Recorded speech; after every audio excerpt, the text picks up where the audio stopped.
我们现在看到的这张照片，左边帅气的小伙子是理查德·迪马尔。21岁那年，爸爸离奇去世前，在与爸爸参加一个商业聚会的时候，和爸爸拍摄的最后一张照片。2023年5月，刚刚过完81岁生日的理查德对《人物》杂志的记者说：“虽然迟到了62年，迟来的正义已无意义，但真相终究还是要公之于众。作为儿子，他总算实现了对爸爸的承诺。”还给爸爸一个清白。理查德在事发62年后依然清晰地记得，那是1961年3月24日寒冷的夜里，他和他的哥哥们在爸爸布雷登顿的农场里睡着了。就是那个寒冷的冬夜，凌晨3点刚过，迈阿密戴德警方接到了32岁弗朗西斯·迪马尔的电话。她说，她的丈夫52岁的约瑟夫·迪马尔被2名身份不明的袭击者杀害了。当理查德和他的哥哥们再次见到父亲的时候，已经是在医院的太平间。他们的爸爸约瑟夫·迪马尔头部连中4枪，尸体被发现的地方是他们的父亲自己的凯迪拉克弗利特伍德的副驾驶座位上。当时和理查德父亲一起经历这场变故的，只有理查德的继母弗朗西斯·迪马尔，也就是刚刚报警的那个人。自从父亲离奇死亡，理查德的心里就多了一块无法自持的心病。他从始至终一直坚信爸爸的死与他的继母弗朗西斯有着千丝万缕的关系。尽管迈阿密当局自打父亲去世起就坚持说他的继母是无辜的。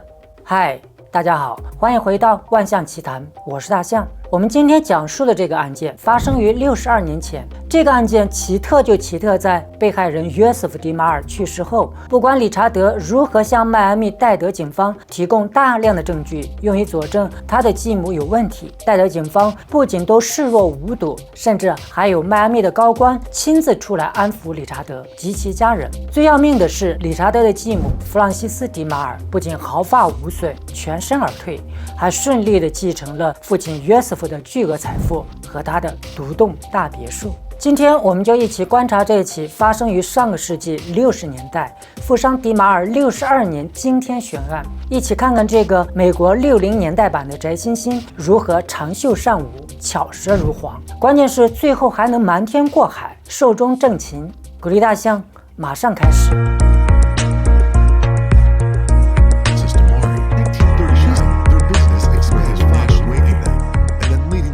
这个故事我们需要从上个世纪50、60年代美国佛罗里达州迈阿密戴德县东北部的一个郊区小城北迈阿密讲起。故事的背景年代是黑手党蓬勃发展的年代，人口只有6万多人的小城被黑社会乌云笼罩，这也为今天案件的女主角弗朗西斯的独角大戏提供了天然的屏障。出生于1910年的约瑟夫·迪马尔和他的弟弟们在波士顿长大。多米尼克和约瑟夫以及另外一个兄弟亲密无间，共同成长。1928年开始，3兄弟做起了新鲜农产品的生意。他们一开始用推车推着卖，后来在波士顿开了一家商店。销量不断猛增的情况下，3兄弟很快就把农产品商店开遍了整个波士顿。1939年的时候，他们的业务已经拓展至全美。迪马尔兄弟先后于佛罗里达州、德克萨斯州和加利福尼亚州等不同州的西红柿种植者建立了合作伙伴关系，以满足连锁超市的需求。他们也是全美第一家进口西红柿的公司，直接从古巴进口，确保为客户提供全年供应。随着业务的蓬勃发展，兄弟3个决定投资农业。他们开始在佛罗里达州以开放式承包制的方式种植西红柿，后来在加利福尼亚扩展至南卡罗来纳州等其他地方。1937年，约瑟夫与小他2岁的约瑟芬结婚了。对，这个约瑟芬就是理查德的生母。这对夫妻先后养育了3个儿子和1个女儿。他们唯一的女儿琳达是他们举家由波士顿搬到北迈阿密后1953年出生的。3年后的1956年，约瑟夫深爱的妻子约瑟芬因乳腺癌去世了。又过了3年，1959年的一个寒冷的冬天，约瑟夫·迪马尔遇到了当时在银行里做出纳员的弗朗西斯。当时迪马尔已经成为一个带着4个孩子的官夫。迪马尔比弗朗西斯年长20岁，虽然弗朗西斯已经年过30，曾有婚史，但迪马尔还是对眼前的这个女子一见倾心。很快2人步入婚姻殿堂。理查德告诉记者，在他的印象里，父亲和继母的关系并不和谐，继母总是隔三差五的离家出走，父亲在寒冷的冬天会叫上他们兄弟3个去农场下地干活，把煤气灯放在成排的西红柿植株之间，以抵御霜冻。但继母总会抱怨父亲和他的儿子们在一起的时间总会多过他。1961年3月，21岁的理查德跟随父亲迪马尔前往俄亥俄州，与他的兄弟们以及其他的商业伙伴们碰面。期间，父亲和他的兄弟们讨论了他与弗朗西斯离婚的可能性。理查德清楚地记得，不久后，父亲向他们兄妹4人及叔伯们通报了他为自己拟定的最新的遗嘱。或许正是这个更动过的遗嘱，引发了后面一系列的悲剧。当时，他的继母弗朗西斯没有和他们住在一起，当时他应该是跑去和他俄亥俄州的男友私会了。而父亲约瑟夫·迪马尔经营的公司，此时已经穿越了整个美国和拉丁美洲。1961年3月24日，布雷登顿的一个寒冷的冬夜，凌晨3点，理查德和他的2个兄弟在他们父亲的农场里睡着了。但与此同时，警察接到了弗朗西斯打来的疯狂电话。从他那里，警察听到了一个可怕的故事。他说，她和她的丈夫约瑟夫·迪马尔从基斯通角的家出去吃晚饭，弗朗西斯驾驶着父亲的凯迪拉克，父亲自己则坐在副驾驶。行至提到以西基斯通角以南出口附近的一个十字路口的时候，突然有2名男子跳进了他们的车里。惊慌混乱之中，其中1名男子在后排座位上用枪指着他们，同时命令弗朗西斯把车开往圣苏西庄园的一块空地。约瑟夫试图转头和劫匪沟通，结果被后排持枪的人开枪击中。弗朗西斯说自己吓坏了，开始不由自主地尖叫起来，随后也被击中，昏死了过去。当他醒来的时候，他只看到了约瑟夫浑身是血，躺在他旁边的座位上，凶手已经消失不见。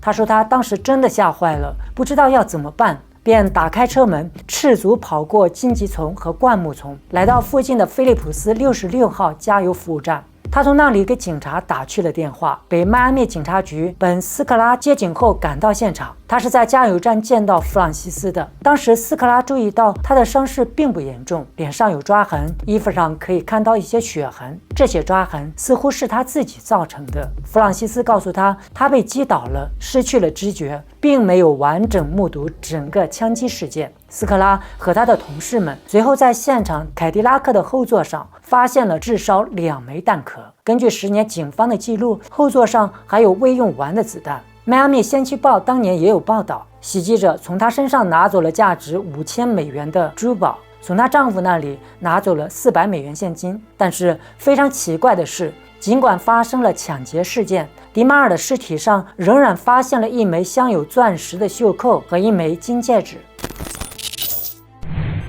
弗朗西斯说，枪手强行夺走了他的珠宝，尽管他被命令不要转身，但他只是想要转身和他们说不要伤害自己。结果其中1名强盗用手枪袭击了他，导致他失去了知觉。但是她早些时候向警察表示，她的丈夫迪马尔和他们进行了殊死搏斗。弗朗西斯恢复意识后，发现袭击者已经逃跑，她的丈夫倒在车门上，头上流着血。她是太害怕了，她迅速穿过荆棘丛和尖锐的岩石，到达了加油站。弗朗西斯在谋杀案发生以后，很快接受了迈阿密先驱报的采访。她声称，袭击者称她的丈夫为弗兰克，而不是迪马尔。出于某种未知的原因，她猜测他们可能误会了。但很奇怪的是，这一信息她并没有向警方提供。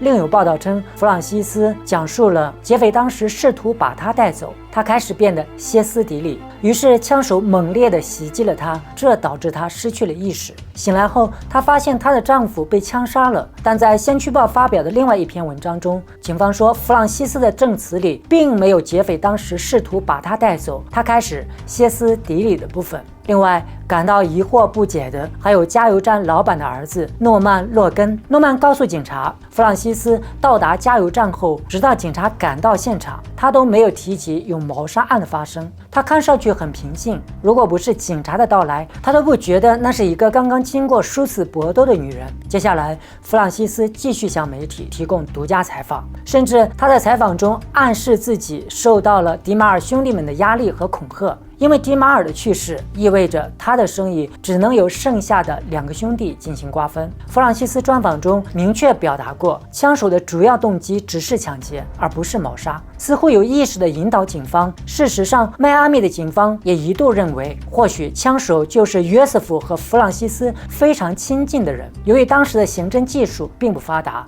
警察无法采集任何 DNA 样本，甚至是指纹。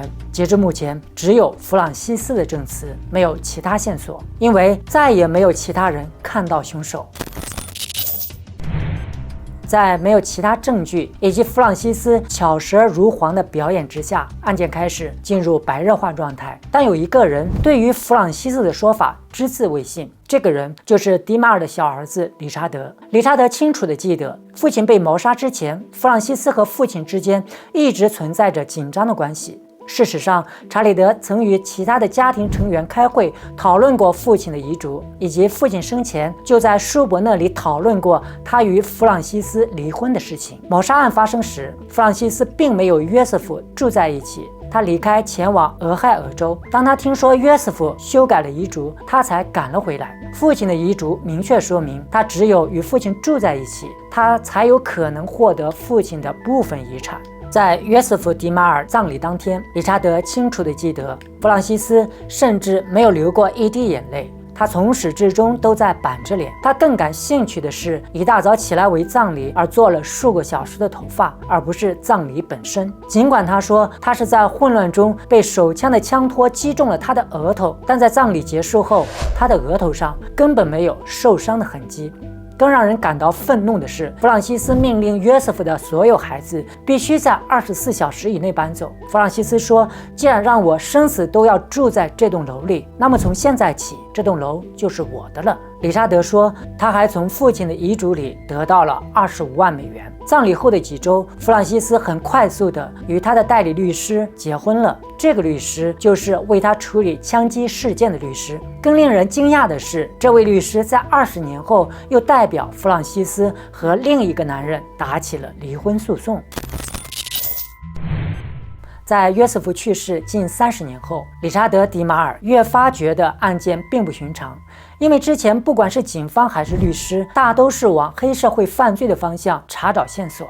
20世纪60年代，迈阿密地区发生了很多有组织的犯罪，这些犯罪行为都有相互关联。毕竟约瑟夫是位成功的商人。理查德认为这个调查方向是有问题的。他把他的这个想法告诉了悬案侦破方面的专家保罗·诺瓦克和负责父亲案件的律师，他们又一起找到了加州大学伯克利分校法医学教授约翰·桑顿，希望桑顿教授能够写一封信给迈阿密戴德警方，因为他们一致怀疑弗朗西斯当年的陈述存有重大瑕疵。首先是弗朗西斯所述的情况与约瑟夫身上所受枪伤子弹发射角度完全对不上。其次，桑顿教授认为犯罪现场发现的出血量与弗朗西斯声称的事发时间完全不相符。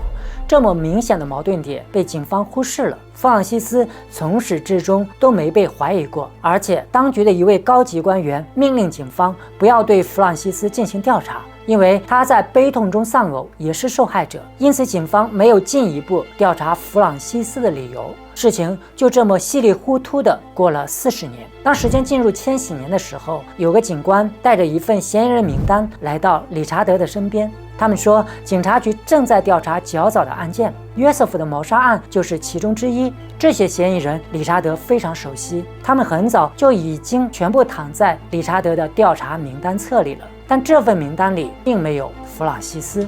直到2006年，弗朗西斯·迪马尔去世，享年82岁。自约瑟夫过世后，没有人怀疑过弗朗西斯。他在得到约瑟夫的大笔遗产后，过着富足的生活。他先后结过4次婚，约瑟夫只是他的第2任丈夫。在约瑟夫·迪马尔被杀60年之后，也是弗朗西斯去世20年后，迈阿密戴德警局悬案调查组凶杀组的保罗·诺瓦克在警方资料室的报告中再次翻阅了约瑟夫·迪马尔的档案。保罗惊奇地发现，理查德在父亲被杀后第一时间就向警方提供了一个重要的资料：理查德曾在自己家的游泳池里偷偷地用父亲的手枪发射过一些子弹。他找到了这些弹壳，并交给了警方，因为他怀疑射杀父亲的这些子弹应该就是从父亲的那把意大利自动手枪里发射出来的。那是一把25口径萨特手枪。尸体被发现时，父亲车的后排座位那里还放着2颗空弹。约瑟夫身上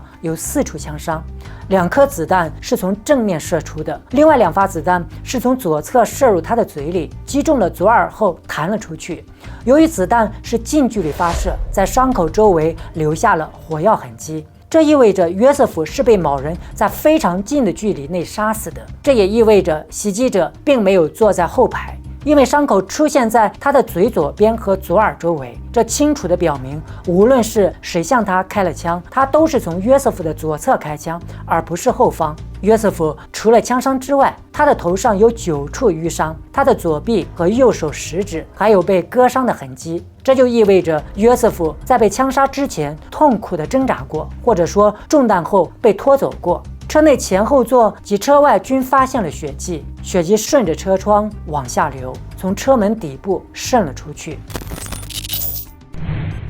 2019年，保罗的调查迎来了重要进展。保罗进一步确认了驾驶员座椅、方向盘和驾驶员车门上并没有发现任何血迹，前排座椅中央以外也没有发现血迹。这意味着坐在驾驶员座椅上的弗朗西斯根本没有受伤。另外，从汽车外部观察到血迹向后移动，血量可以表明伤口的严重程度以及枪击后流血所需的时间。这意味着约瑟夫被击中以后，车辆正在移动。这与弗朗西斯所说的完全相反。他说他在驾驶座上失去了知觉，因此汽车无法继续行驶。之后，在约瑟夫的肺部没有发现血液，但是在他的肺部发现了轻微的红肿。河谷医学专家表示，这些发现可能表明，当约瑟夫被枪击后，有人用手臂堵住了他的呼吸道，也就是说，枪击后约瑟夫并没有立即死亡，有人又用手背勒住了他的脖子。另外，当约瑟夫被枪杀时，他的金戒指和钻石袖扣仍在身上。这也与弗朗西斯声称的这是一起抢劫的说法相矛盾。根据10年警察现场记录显示，当时2名正在附近钓鱼的男子并没有听到任何枪声或任何挣扎的迹象，甚至没有听到子弹发射的声音。最让人感觉不可思议的是，弗朗西斯的脚上没有任何明显的伤口。按照他的说法，警方安排了1名女警复制了弗朗西斯声称的从汽车到加油站的路径。这名女警的脚上出现了多处割伤和淤伤。另外，弗朗西斯的鞋子是整齐摆放在汽车旁边的，并不符合当时他声称的慌乱情景。